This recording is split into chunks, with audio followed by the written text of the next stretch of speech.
Oi, gente, boa noite. Vamos entrando. Tudo em ordem.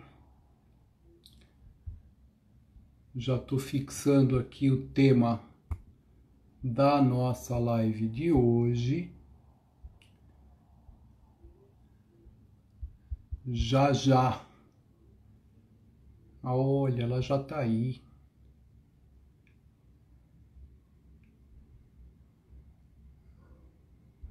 Doutora Renata Coco. Já já eu chamo. Calma. Já vamos lá. Então vamos esperar algumas pessoas mais entrarem. O pessoal está entrando aqui. Fixando o comentário. Boa noite. Vocês estão me ouvindo bem? Conseguem me ouvir legal? Por favor, sinalizem. Conseguem me ouvir? Oi, obrigado, boa noite, boa noite. Tá, estão me ouvindo. Bom, a gente resolveu retomar então as lives depois das 2 semanas que nós fizemos. E hoje nós resolvemos abordar um tema que eu acho muito legal, bastante comum na vida do pediatra, bastante comum na vida dos pais. Vamos falar a respeito de um tema, e mais importante do que o tema é a convidada que está aqui com a gente hoje.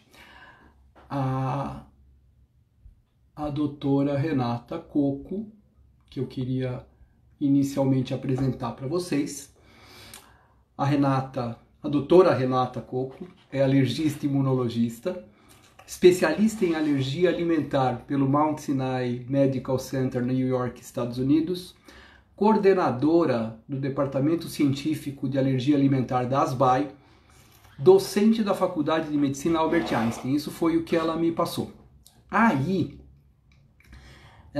faltou colocar alguns dados interessantes. Ela é uma das peças-chave do sucesso dos saudosos e lotados congressos do Instituto Girassol, onde eu sentava lá no fundo e fazia pergunta o tempo inteiro, mas eu perguntava tanto que um dia eles me chamaram para frente para eu passar a participar do grupo que falava, para ver se eu parava de perguntar. Me convidaram para o site, a gente escrevia sobre aleitamento materno, participei das aulas e eu continuava perguntando, que cara chato. E hoje nós vamos falar a respeito de um tema que é bastante comum, bastante frequente. E Renata, você precisa me pedir... Ah, tá aqui. E aí, olha, tá chegando. Só tem metade. Só tô vendo uma parte, o som. Ah, oi! Tudo bem? Tudo bem, e você? É um prazer estar aqui com você, viu? Que legal, muito bom. Então, assim, eu tô chamando a Renata porque toda vez que eu mando um paciente para ela, ou que a gente discute alguma coisa, nunca é assim. Você acha que isso pode resolver com um antialérgico ou com suspender comida, né? Então, nós vamos falar de alguns temas bastante comuns e bastante importantes para pediatras, para alergistas, para pais. Perguntas do tipo, ou queixas do tipo assim, olha, meu filho tem alergia à lactose. Olha, ele fez uns exames que detectaram alergia da alimentação dele, ele tinha 2 meses. E a banana? E para fazer teste para saber se tem alergia à proteína de leite de vaca, a gente tira todos os alimentos? Então, aí eu convidei para compartilhar comigo dessa bucha uma amiga do coração, que é a doutora Renata Coco. Seja bem-vinda e fique à vontade. Moisés, muito obrigada por esse convite, mas é um grande prazer, é uma honra estar com você. Como eu disse, né, como eu escrevi para você, assim, eu tenho uma admiração muito grande por você, pessoal, profissionalmente, e eu falo que os pacientes são um reflexo dos seus pediatras. Então, assim, os pacientes seus que chegam até mim também são queridos, assim. Eu vi o nome de algumas aí, Thaís Belletti. Então, é um enorme prazer e eu acho, concordo totalmente com você, assim, alergia alimentar é um tema do momento, com algumas restrições, né? Não é o maior tema do momento, mas é alguma coisa que vem aumentando bastante por um lado e por outro, o número de superdiagnósticos é muito grande, né? Então, geralmente, assim, eu faço alergia alimentar já faz quase 20 anos, eu acabo muito colocando de volta o alimento na dieta da criança do que tirando. E eu acho que isso e outras dúvidas que você muito bem pontuou aí, acho que é muito interessante da gente falar. Bom, então vamos lá. A gente tinha uma estatística que falava o seguinte: de 3 a 6% das crianças apresentam alergia alimentar e no Brasil, dessas, 85% são alergia à proteína do leite de vaca. A impressão que a gente tem quando trabalha e atende o consultório é que 85% das crianças têm alergia à proteína do leite de vaca porque em algum momento da vida, ou por cólica, ou por gases, ou porque tem refluxo, ou regurgita, ou alguma coisa, alguém já deu remédio para refluxo e já fez restrição de alimentação. Então, eu queria que você falasse um pouquinho de um histórico de como é que a gente começa a suspeitar de alergia à proteína do leite de vaca, que é talvez o tema mais fundamental que aparece nas mães e nos pediatras. Vamos lá. Tentar organizar assim, a ideia para eu poder responder o maior número possível de questões. Então, alergia a leite, eu falo que são múltiplas doenças com um nome só. Porque o escopo de manifestações é muito variado e pode acometer diversos sistemas, pele, trato respiratório, gastrointestinal e assim por diante. A depender também do mecanismo que a gente está falando, e aí as mães que têm filhos com alergias alimentares, elas sabem muito bem, né? É muito comum a gente ver assim, mas é por IgE, essa não é mediada por IgE. E aí parece que a gente abre, né, um leque para doenças diferentes. Então, basicamente assim, aquela que a gente chama de mediada por IgE, vou dar um exemplo bem básico. Aquela criança que coloca o alimento na boca, de segundos, minutos, acontecem as reações. E essas reações, geralmente, assim, 90% tem a pele acometida. Então, são as urticárias, né? Aqueles levantamentos de pele, assim, que coçam, ficam bem vermelhas. Geralmente, acompanha um inchaço de olhos, de orelhas, de boca. E ela é mais fácil da gente determinar essa relação de causa e efeito, porque comeu, apresentou. Do outro lado, a gente tem aquelas reações que são mais tardias, que pode demorar horas, às vezes dias, às vezes até semanas. E aí que entra isso que você falou, por exemplo, a criança com refluxo, a criança com cólica. Que criança que não vai ter refluxo e cólica? Então, esse limiar entre o fisiológico e o patológico é muito tênue. E aí, quanto será? Será que está chorando muito? Quanto será que é o muito? Né? Em que momento que eu preciso pensar nisso? Isso precisa ser muito bem acompanhado, porque a gente sabe que tem muito mais criança que chora por cólicas e refluxos fisiológicos do que aquelas que têm alergia a leite. E restringir o leite, eu estou falando leite de uma forma geral, que é o que mais aparece no primeiro ano de vida, restringir o leite desnecessariamente, seja para a criança ou para a mãe que está amamentando, traz uma infinidade de problemas. Do ponto de vista nutricional, social, psicológico. Então, assim, esse diagnóstico muitas vezes é difícil, às vezes não é da primeira vez que a gente atende o paciente que eu vou sair com essa certeza, mas ele precisa de um acompanhamento. E não existe uma receita de bolo. Cada vez mais eu vejo essa individualização dos sintomas. Então, eu preciso tratar caso a caso, eu preciso ouvir os pais, ouvir as mães. E é por isso que eu falo que consulta de alergia é uma tarefa de detetive, porque eu preciso de tempo para ouvir quando começou, se tem fatores associados, se melhorou quando eu tirei, se piorou quando eu coloquei de volta. E aí, só com isso, eu vou saber se aquela criança com refluxo exacerbado pode ser investigada para uma alergia a leite, por exemplo, ou não, ou se trata de uma coisa fisiológica. Respondi essa pergunta? Eu vou aproveitar a primeira parte de 1/10 dela, sim, mas vamos lá. Aqui, ó, eu vou te falando que as perguntas que vão aparecendo, até porque fazem parte no tema. Sangue nas fezes é igual a APLV? É igual. Em medicina, nada é nunca e sempre, né? São duas palavras que a gente não usa. Mas, de todas as alergias não mediadas por IgE, a que a gente chama de proctocolite, ela sim aparece como sangramento nas fezes. E é geralmente na criança com 1, 2 meses, em aleitamento materno exclusivo, que vai super bem, está ganhando bem peso, estatura, feliz, sem grandes cólicas, e que de repente aparece aquele laivinho de sangue nas fezes, que é uma coisa muito assustadora para quem está vendo, para os pais. Às vezes pode não ser todas as fraldas, mas o que eu falo para as pacientes é assim, ó, se for só isso, é aquela que você ajoelha, reza e agradece, porque de todas as manifestações de alergia alimentar é a mais benigna, é a que vai passar rápido, que não vai deixar nenhuma sequela.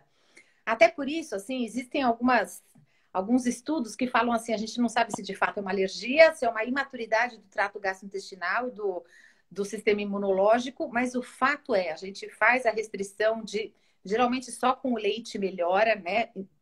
Raros os casos que a gente precisa ampliar essa dieta, mas tem alguns estudos que mostram que mesmo que a gente não tirar o leite da mãe, isso vai melhorar de qualquer forma. Então, é sim, mas não quer dizer que seja só isso, existem outras causas. Por exemplo, existem algumas crianças que quando recebem a vacina do rotavírus, elas podem fazer uma coisa que chama hiperplasia linfóide, dá uma inchadinha lá nos gânglios. E aí isso pode predispor um pouquinho de sangramento. E como é bem na fase que acontece a proctocolite alérgica, né? E o rotavírus, a vacina é dada no segundo, no quarto e no sexto mês de vida, então às vezes existe uma sobreposição de tempo. E aí isso confunde. Também é uma daquelas coisas que a gente vai acompanhando, né? E aí, com o tempo, às vezes vem a resposta. E às vezes também vai desaparecer e a gente nunca vai saber o que é.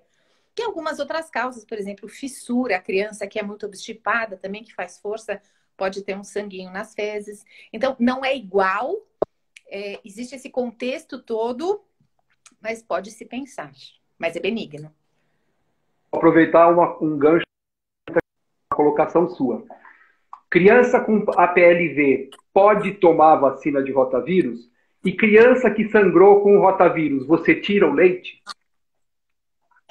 Não e não. Quer dizer, a criança que tem alergia a leite de vaca pode tomar vacina de rotavírus, não tem proteína do leite na vacina de rotavírus.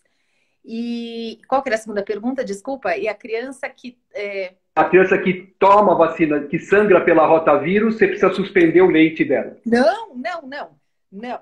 É que a única coisa é que nesse momento talvez eu não saiba se é uma coisa ou outra. Então, assim, se for mais ou menos comprovada que foi por causa da rotavírus, não precisa tirar o leite. Tá. A outra pergunta que teve aqui que eu achei legal, bom, vou chegar nela já. Fica difícil fazer, às vezes, o diagnóstico de alergia à proteína do leite de vaca.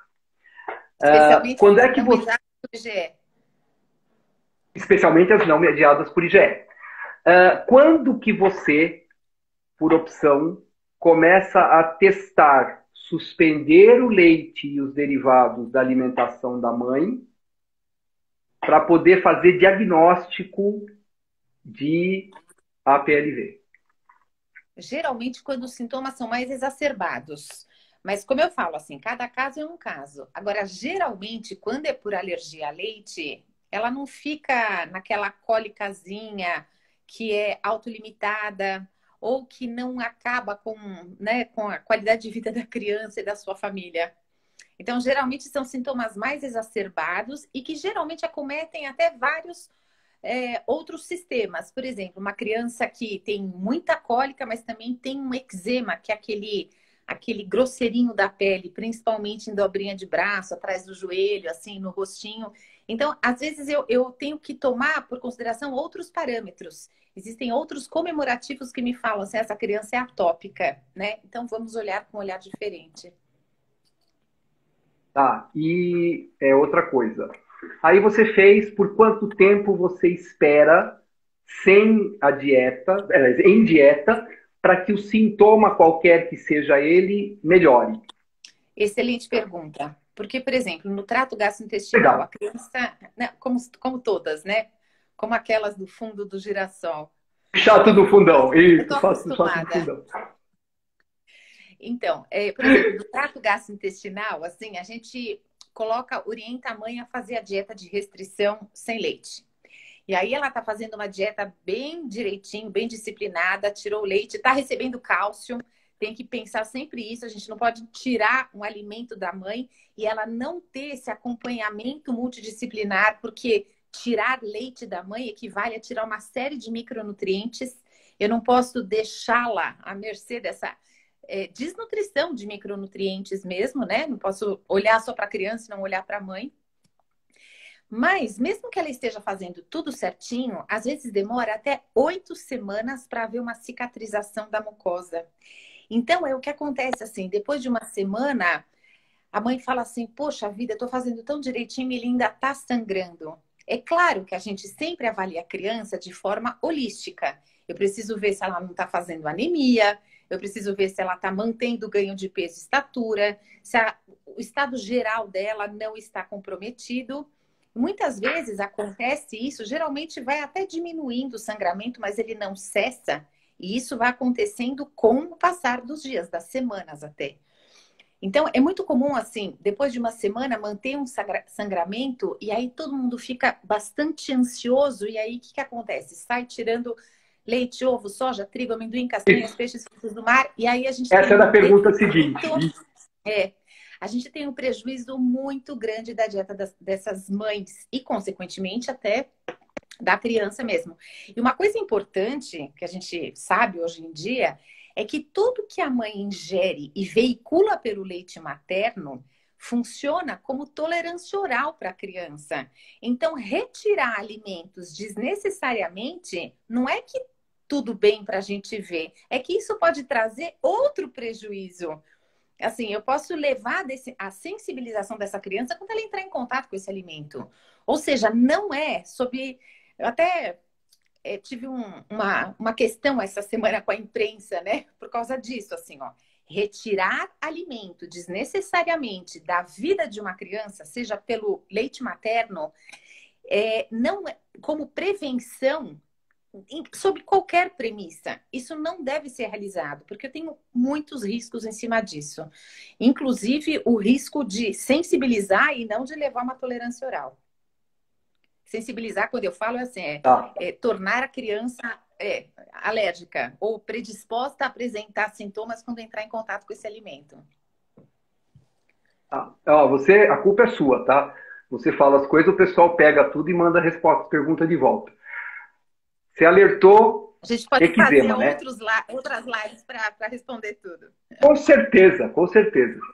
Olha só, a gente fala sempre de marcha atópica, marcha alérgica, que começa com alergia alimentar, vem para dermatite, vem para quadro respiratório bronquite e termina em rinite. Tanto que todo final de alérgico é rinite, e a gente vê muita rinite em adulto. O eczema, que você falou, eu não ia nem falar do eczema, mas você falou do eczema, tem muita gente que tem filho com eczema e eczema por um tempo prolongado. Vale fazer e pensar num diagnóstico de APLV por conta do eczema? Você tem título... Ou da dermatite atópica? Você tem título de especialista de alergia e você não abre, você não conta. Você sabe disso, né? Você sabe, você é um alergista, você é um alergista, você não conta pra gente, mas as suas perguntas são extremamente de especialista. A pergunta é sensacional. É assim, ó, qualquer dermatite atópica, e vamos falar, eczema atópico, dermatite atópica são sinônimos, e basicamente é aquela pele, então, que coça bastante, ressecada, grosseira, e que na criança pequena se dá, geralmente, então, como eu falei, dobrinha de braço atrás do joelho, atrás da orelhinha, assim, um pouquinho no rosto, que depois acaba disseminando para outras partes do corpo. Para ela ser relacionada com a alergia alimentar, ela tem que ser, no mínimo, moderada. Então, aqueles eczemas isolados, não adianta tirar o leite. Porque dermatite ou eczema atópico é multifatorial. Até o alérgeno ambiental pode ser responsável. É uma questão, assim, de barreira cutânea. Então, para eu pensar em dermatite atópica como sintoma de alergia alimentar, tem que ser aquela manifestação forte, assim, disseminada, com muito prurido, muita coceira, assim, e geralmente leva a infecções secundárias, tudo isso. Então, quando eu tenho esse tipo de tema relacionado com alergia alimentar, e por sinal, mais do que o leite, o alimento mais relacionado com dermatite atópica é o ovo. Então, alergia alimentar, dermatite atópica, essa criança tem uma chance de prosseguir nessa sucessão de eventos alérgicos, que é o que a gente chama de marcha alérgica. Então, a criança que tem grande chance de ser asmática e de ter rinite. Geralmente, quando eu dou alta para esses pacientes, eu falo assim, olha, a gente se vê daqui uns 2 anos, por outros motivos, né? Porque, geralmente, essa marcha é bem isso, assim, a alergia alimentar vai diminuindo, a dermatite também, e vai aumentando as partes respiratórias. Mas é exatamente isso. Tá. Fizeram uma pergunta aqui assim, olha, isso seja também isso já passou muito na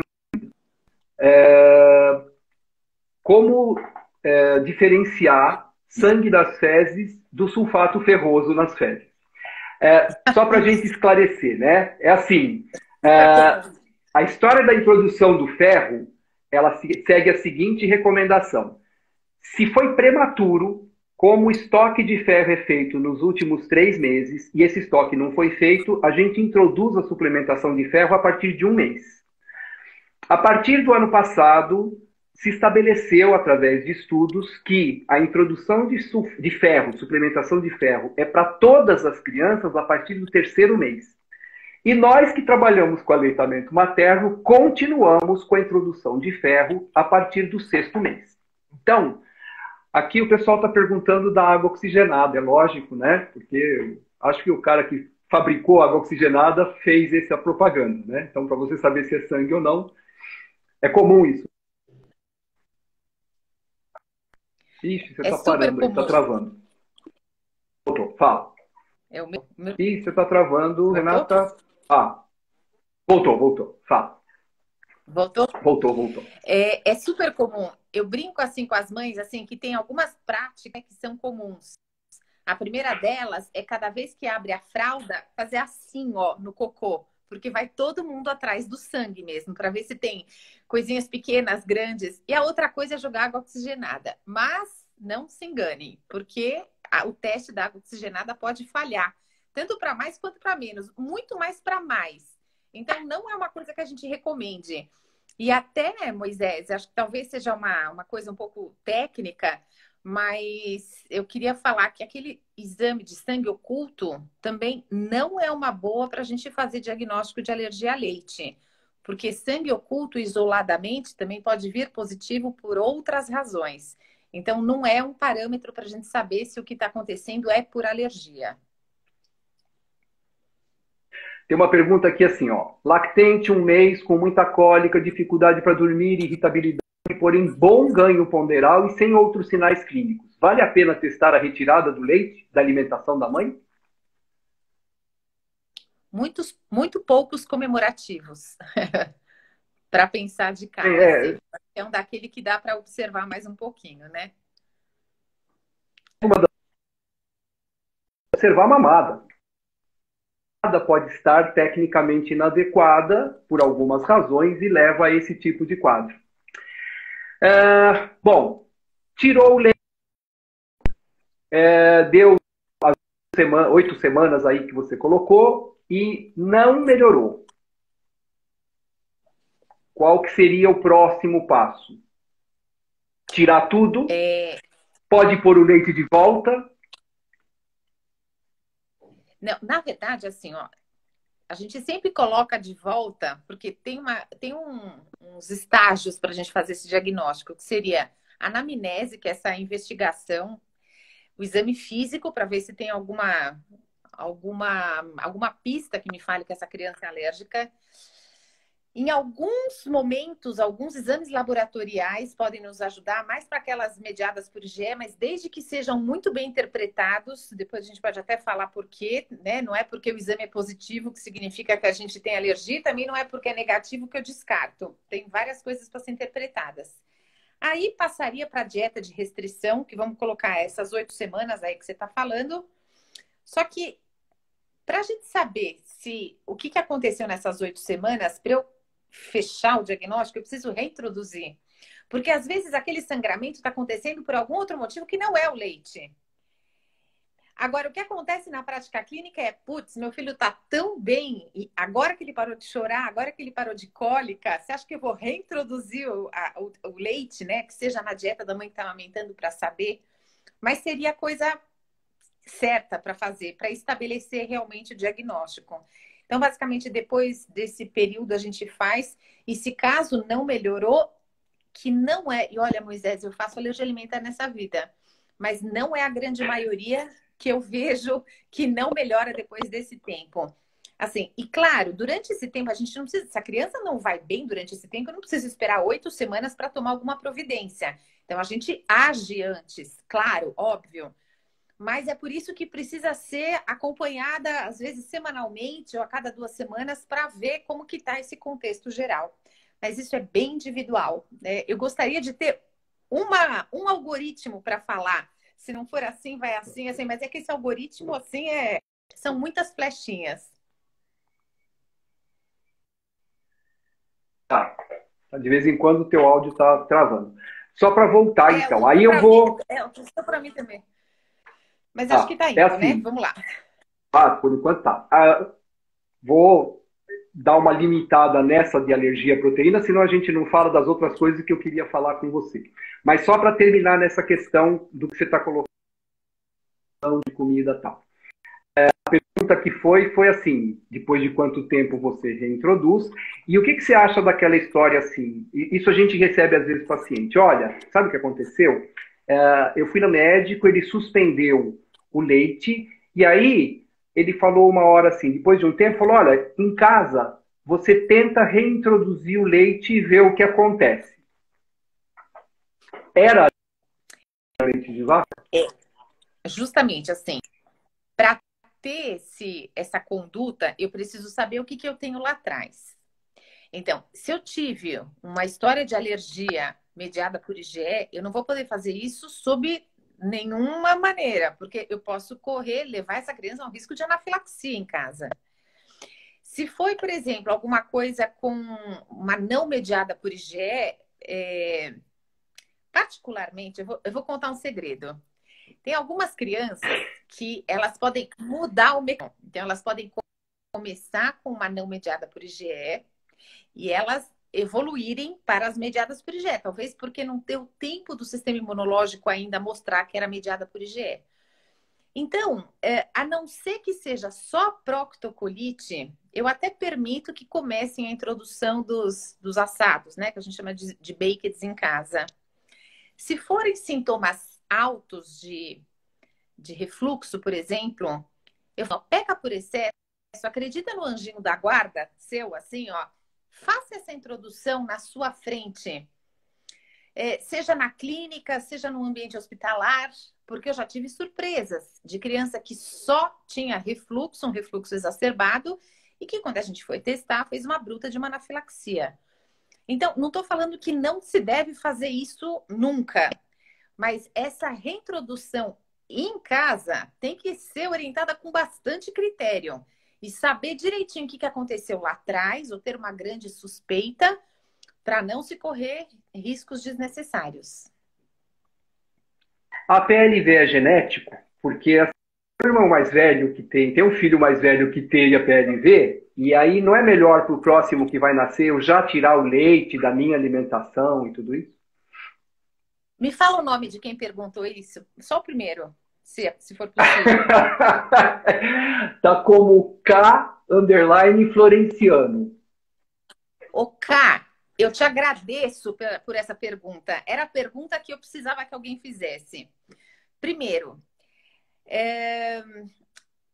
a gente considerava crianças de alto risco aquelas que apresentassem pai, mãe e ou irmão com alguma doença alérgica. Então, essa doença alérgica podia ser asma, rinite, dermatite atópica ou alergia alimentar. Então, se o pai, a mãe ou um dos irmãozinhos tivesse, a gente olhava com um olhar mais atento para essa criança. Hoje em dia, a gente vê que mesmo sem ninguém alérgico na família, eu consigo ver crianças fazendo anafilaxia. Então, se já houver um irmãozinho diagnosticado, sim, essa criança está com um risco maior.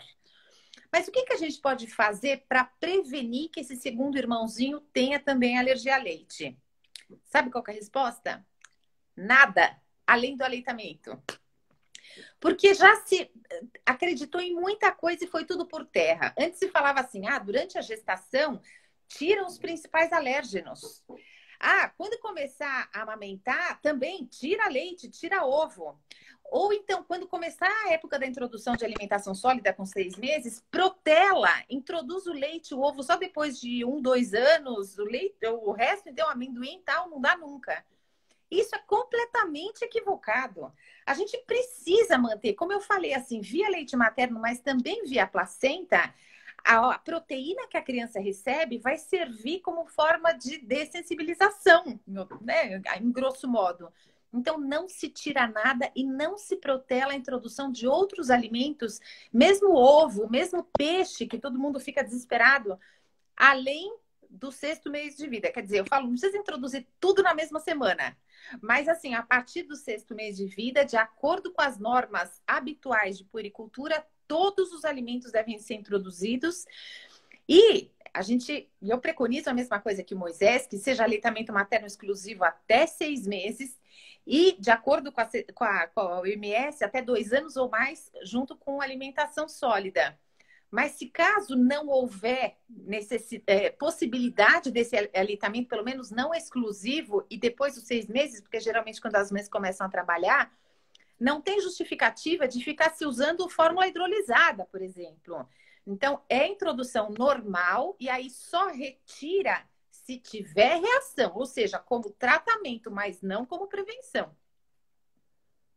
Perfeito, perfeito. Eu vou só fechar a alergia à proteína falando o seguinte. Teve uma pergunta de alguém aqui que fez Moisés, assim a pergunta. Eu posso dar só uma... Eu preciso falar. Eu tenho Você pode fazer o que você quiser. Aqui é teu. Aqui é teu, sua casa. Para com isso. Eu tenho aluno da faculdade assistindo. E aí, assim, eu dou aula na pediatria de alergia para eles. E assim, eles são tão... Eles criaram uma coisa assim, com a IgG, porque não sei se você vai chegar a falar, mas IgG pra mim é uma coisa que não lógico. Esse era nada. Então é assim, ó. Só para você ver. Ele montou na faculdade uma hashtag IgG não. E ele tá assistindo. Eu preciso mandar um beijo pro Júlio, porque eu falo que ele é meu primogênito. É isso aí. Olha só. Então, a pergunta tinha a ver com isso. Porque a pergunta é o seguinte. Uma criança de 1 ano e 2 meses, 1 ano e meio, em aleitamento materno, sem sintomas, no exame deu a PLV. A primeira pergunta que eu faria seria: para que é que foi feito o exame, né? Se é alguém que não tem sintoma nenhum e está em aleitamento materno e com certeza consumiu leite e derivados. Então, em relação aos exames, é super importante isso que a Renata estava falando e o que o Júlio Luiz está fazendo, a hashtag IgG não, que é o seguinte, claro, porque a gente recebe muito isso, mãe vê exame, não adianta. Aí ela vai lá no Google, no nosso concorrente, pelo menos consulte 3, o Google, o Dr. Yahoo, o Dr. qualquer outra coisa. Yahoo, isso, houve uma outra opinião. E vai lá e fala assim, olha, eu fiz o exame e o médico garantiu que o IgG deu alérgico. Ele é alérgico porque tem o IgG. Não se valoriza esse exame. Isso não é exame para ser... E olha, eu sou pediatra, tá? Eu não preciso do alergista me falar isso. Mas a gente acaba, às vezes, a dúvida é tão grande e a mãe questiona tanto que eu falo assim, vamos fazer uma coisa? Eu vou te encaminhar para uma profissional que vai falar isso para você. E a gente encaminha para o alergista. Eu tive um susto uma vez de uma que confirmou. Mas, enfim, nossa, pode completar. Explica aí. É assim, ó. Primeiro, quando a gente fala de... eu preciso falar rapidinho, assim, para as pessoas entenderem por que a gente... E assim, o exame de IgG é a pedra do meu sapato. Eu vou te falar que eu já escrevi milhares de cartas para o Ministério Público. Eu não sei por que existe isso no mercado. Mas assim, quando eu falo de alergia alimentar, eu falo IgE, que é essa óbvia, né? Muito rápida. E quando eu falo de não mediada por IgE, de linfócito. Aí, a alergia alimentar, ela tem um papel de tolerância. O que quer dizer isso? Eu e você, Moisés, a gente toma leite. Se a gente colher, e sem sintoma, não estou nem falando de intolerância, estou falando que a gente não tem alergia. O fato da gente ter tolerância, se você colher um exame de IgG, vai vir positivo. A mesma coisa para mim. Então, essa coisa de ficar colhendo IgG para centenas de alimentos é um exame que é caro e que só detecta que você tem anticorpos. E aí eu vou tomar liberdade de falar, eu já recebi muita criança com dietas de restrição super amplas por causa de um exame desse. E eu tive um caso de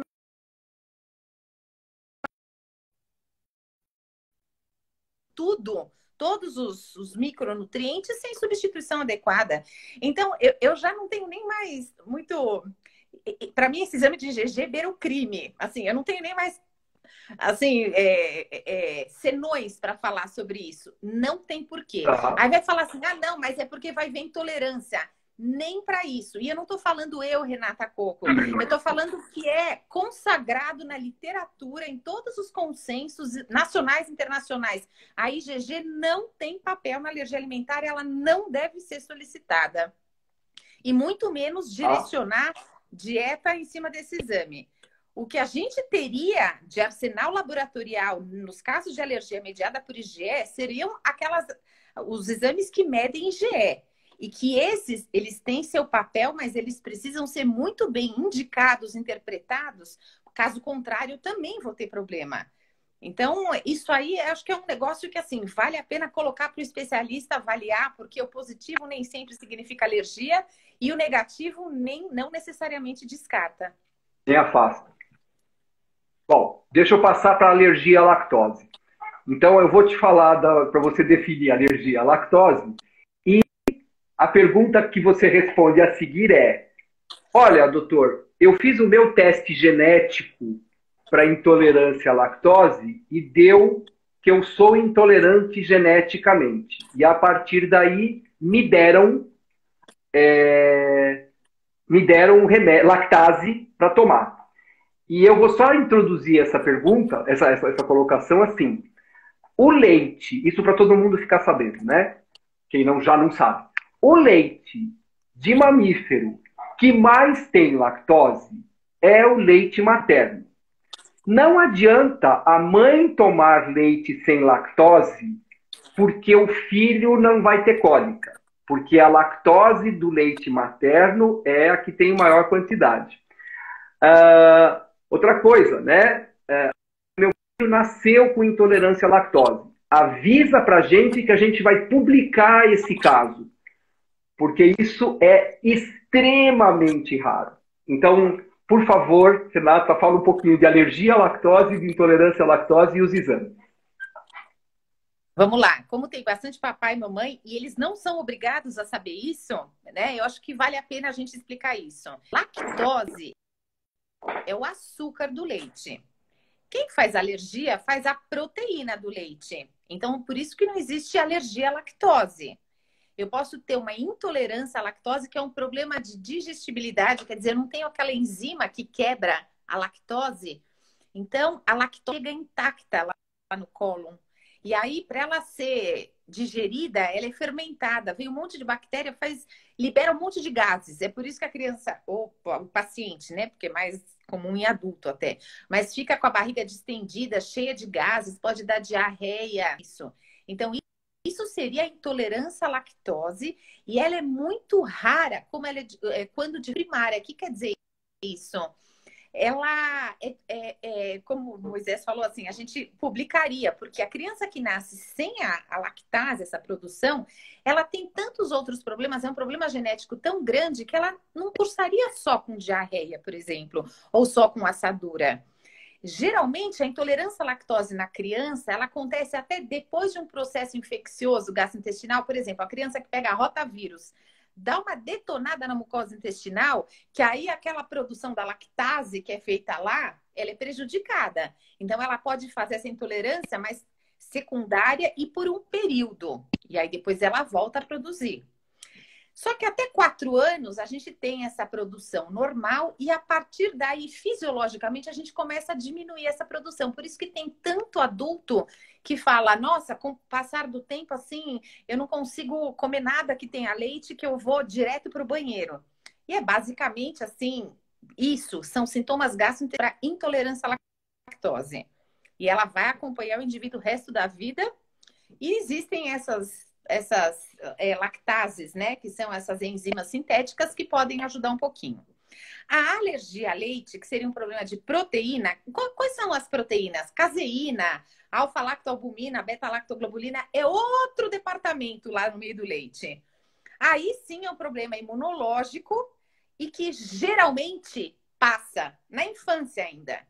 Assim, cada vez mais a gente está vendo que essas alergias estão até a idade ou adolescência, né? Assim, tem até gente chegando na terceira idade com alergia a leite, que é muito menos comum. Geralmente ela passa ainda durante a infância. E o tratamento é completamente diferente, porque o intolerante à lactose vai tirar a lactose, né? Vai consumir produtos com baixo teor de lactose e vai ficar bem. O alérgico a leite precisa tirar tudo da dieta, todas as proteínas. Se tirar só lactose, ele vai continuar fazendo possivelmente anafilaxia. Então, são coisas diferentes. A terminologia acho que ficou clara, né? Por que não existe alergia à lactose? O tratamento, o prognóstico, tudo é diferente. E agora inventaram, agora cada vez disponibilizam melhores condições para diagnóstico. Então, e o teste genético positivo para intolerância à lactose? Primeiro que, assim, eu posso falar só uma coisa antes de falar disso? Tem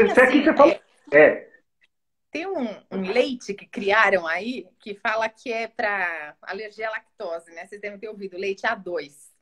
Que é um leite que tiraram uma fração da caseína. Leite A2. Você já ouviu falar disso? A2. Não, assim, também foi coisa da mídia. Um monte de gente pergunta assim. É um leite que foi geneticamente modificado porque tiraram uma das frações da caseína e aí começaram a falar que ele era um leite hipoalergênico. Assim, eles tiraram uma fração da caseína. Eu falei assim, tem várias outras proteínas que podem ser alergênicas e elas podem, inclusive, fazer reação cruzada. Então, leite A2 não é para alérgico, pelo amor de Deus, né?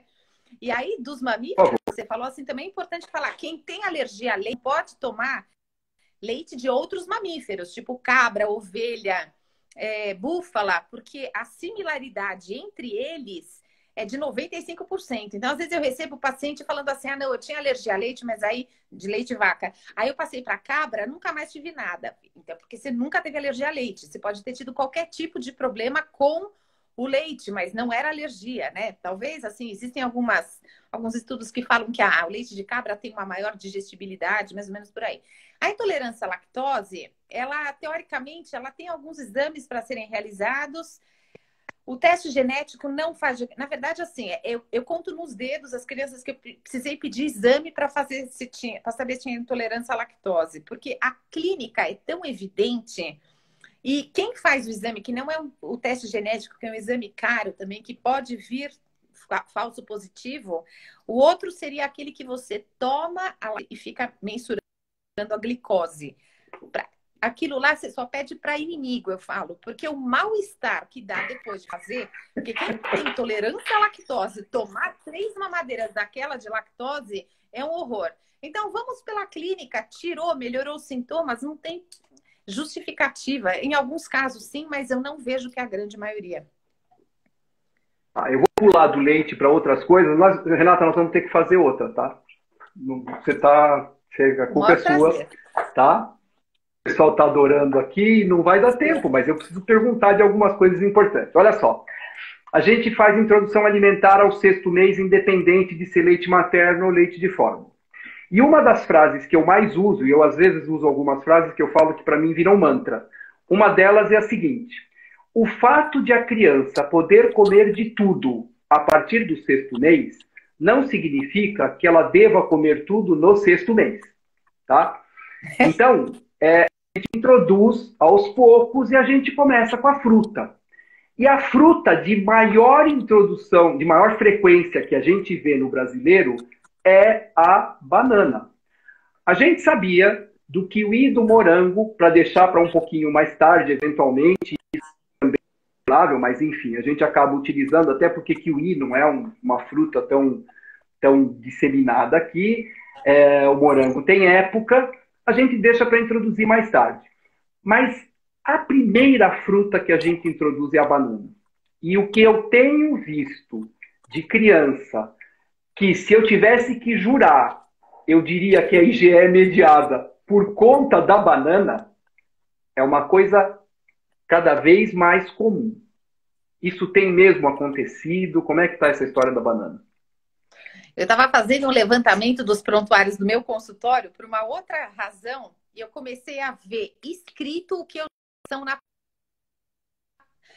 prática, assim.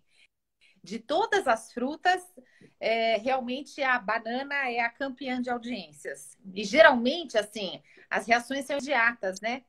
Não precisa ser da primeira vez que a criança come, mas ela é muito rápida. Então, geralmente aparece como hiperemia, né? Ou como pápulas em volta da boca, mas eu tenho crianças que fizeram anafilaxia. Tem criança até que fez uma doença que está meio crescendo aí, que chama FPAS, né? Que é a síndrome da enterocolite induzida por proteína. Então, a banana realmente é a campeã, mas junto com a banana, eu já vi mamão, eu já vi outras frutas.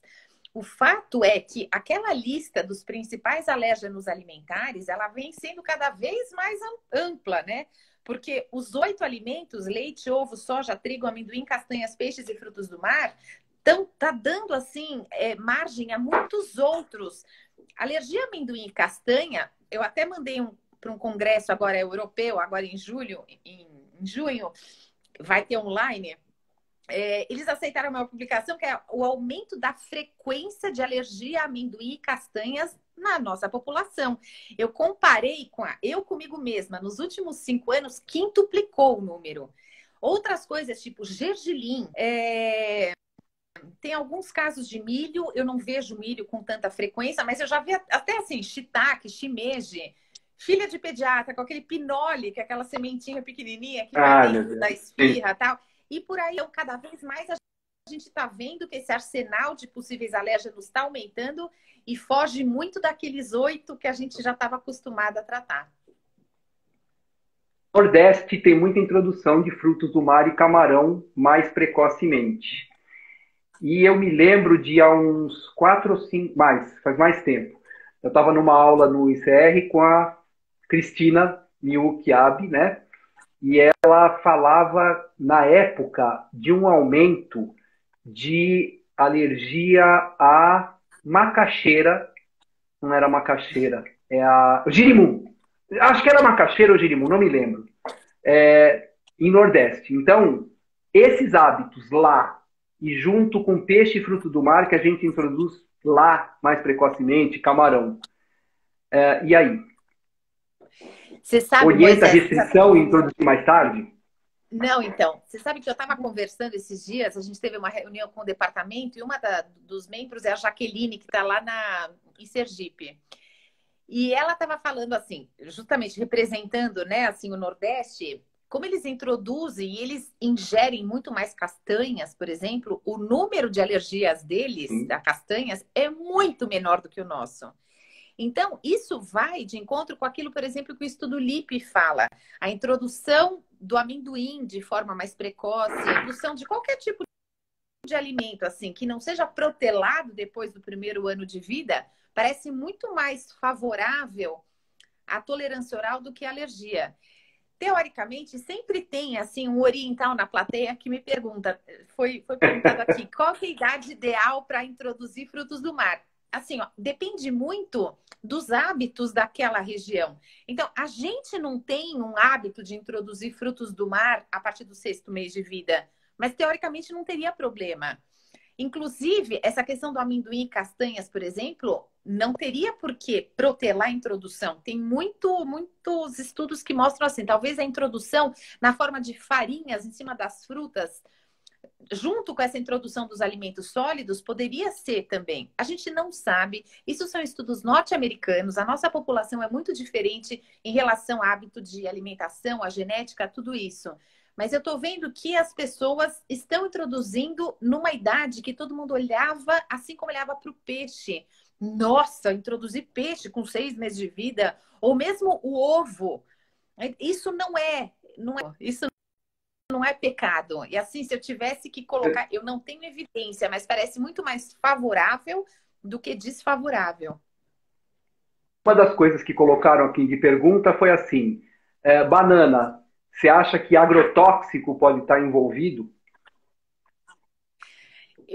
A gente teve uma reunião com a Embrapa a semana passada, justamente para falar sobre essas questões dos cultivares e o quanto que isso teria relação. Não dá, não sei te falar. Assim, a gente não tem essa resposta. Essa Eu não comprovação. acho. Não tem preto no branco. Assim como eu não tenho também que os alimentos transgênicos serão mais alergênicos do que os não transgênicos. De uma forma geral, existe uma modificação de hábitos. A gente sabe que a alimentação está diferente, mas está diferente também porque tem muito mais ômega 3, por exemplo, né? Porque aquela alimentação saudável não está, mas isso tudo está correlacionado com o estilo de vida. Então, a gente sabe que essa questão da epigenética tem um papel muito forte. Eu não sei se só os agrotóxicos sozinhos isso.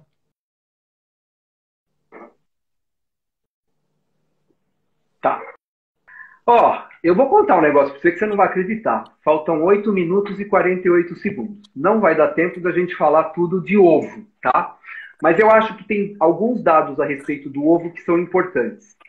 Primeira pergunta que as pessoas colocam é assim: vamos dar vacina de febre amarela.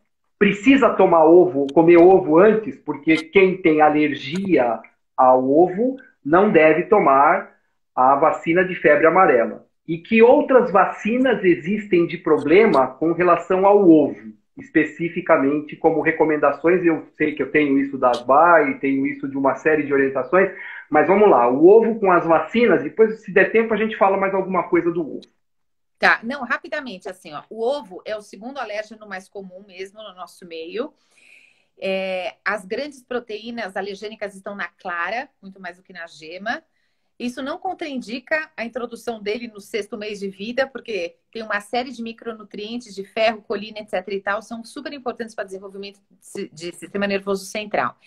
Em relação às vacinas, são 3 aquelas que constituem, que tem alguma quantidade de ovo, porque elas são cultivadas em embrião de galinha. Só a quantidade nelas é completamente diferente. Então, uma delas é a sarampo, né, que é a tríplice viral, sarampo, cachumba e rubéola.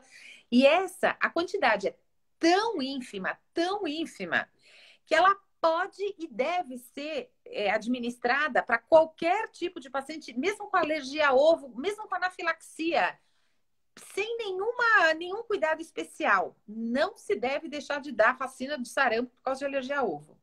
A segunda seria a da gripe, a da influenza. Ela ficou por um bom tempo no sinal amarelo. Bom, a gente pode dar, mas vamos ficar em observação 30 minutos. Aqueles pacientes com reações mais graves é melhor não dar, ou, enfim, fazer em ambiente hospitalar. Agora, em fevereiro de 2020, saiu um posicionamento super atualizado, assim, falando que nem esses cuidados a mais que a gente já tinha de fazer administração em ambiente hospitalar, de esperar 30 minutos, nem isso não precisaria. A depender do caso, eu falo assim, ok, assim, faz no ambiente hospitalar, né? A critério médico, não tem problema, não vai fazer mal, mas não deixe de fazer, especialmente numa época como essa que a gente está vivendo, menos um vírus rodando por aí vai bem. Então, é para fazer. Pacientes anafiláticos, excesso de zelo, pode fazer num ambiente mais adequado, não precisa ser dentro do hospital, né? Que ninguém está querendo ir, mas assim, com um profissional de saúde, pode ser uma enfermeira. A da febre amarela contém mesmo uma quantidade maior do que de ovo na vacina e ela pode levar a reações em alguns pacientes. Então, essa exige um pouquinho mais de cuidado, sim. Existem alguns protocolos, teve uma pandemia também, uma epidemia há pouco tempo de febre amarela, e aí isso surgiu assim em larga escala, uma necessidade de vacinar essas crianças. E aí existem protocolos e eles podem ser realizados no ambiente hospitalar por profissional experiente para que essas crianças não fiquem descobertas da vacina. Mas a pergunta foi assim: você não comeu o ovo até agora. Pode fazer a vacina sem comer o ovo? Pode fazer a vacina. Não é obrigado a comer o ovo para saber se é alérgico ou não. Para fazer a vacina, não. Mas a gente fala para introduzir o ovo com 6 meses de vida, né? Perfeito. Mas não. Tem uma não pergunta é aqui. Fala. Não, Não precisa comer o ovo para fazer a vacina. Não é uma condição sine qua non para fazer a vacina, exatamente. Tem uma pergunta de uma colega, aliás, doutora Flávia Fraia. A vacina de febre amarela em paciente FPAS. A Flávia é uma super querida de uma alergista lá de Santos. Flá, assim, se o paciente for alérgico, assim, precisa ver se ele fez reação. Se essa FPAS foi por causa do ovo, eu tomaria um certo cuidado, sim, para fazer a vacina. Mas, assim, vou te falar uma coisa, eu nunca vi publicações a respeito disso. Vou até procurar para falar para você. A pergunta é sensacional. Um monte de pediatra estava aqui, doutor Otacílio, enfim, tudo amigo, gente finíssima aqui. Bom, olha só, falar um pouquinho de uma coisa que eu vou voltar um pouquinho. Soja no lugar de quem tem intolerância à lactose e alergia à proteína do leite de vaca. Vale a pena? A gente tem que correr, né? Intolerância à lactose pode, não tem problema, sim. Intolerância à lactose não tem nada a ver com a proteína.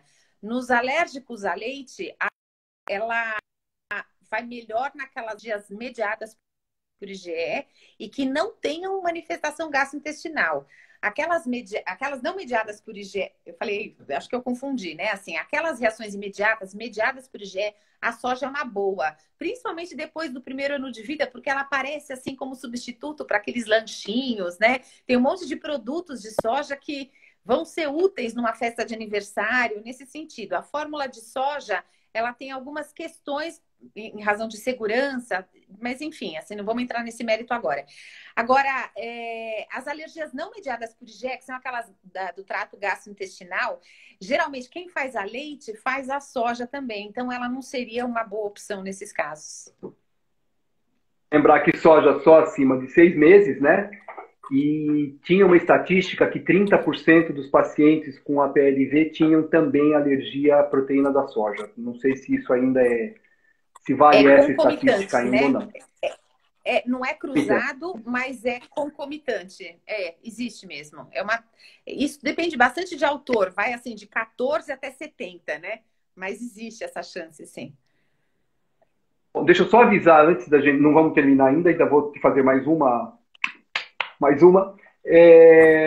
Essa live fica no Stories por 24 horas. Espero que eu não faça bobagem e que ela não suma. E depois eu gravo no meu canal do YouTube, Dr. Moisés. Vai estar lá na playlist Lives. Essa está gravada e guardada com carinho e com expectativa de Tudo Agora é Alergia Alimentar 2, doutora Renata Couto. Tá.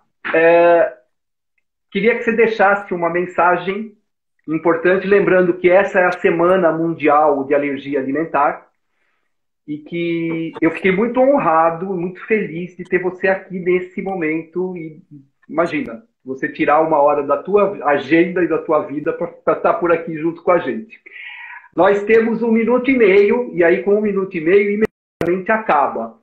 Eu queria que se você conseguir falar, olha, está travando você aqui, mas que você passasse uma mensagem de encerramento. Vamos ver se você volta. Agora voltou. Peraí.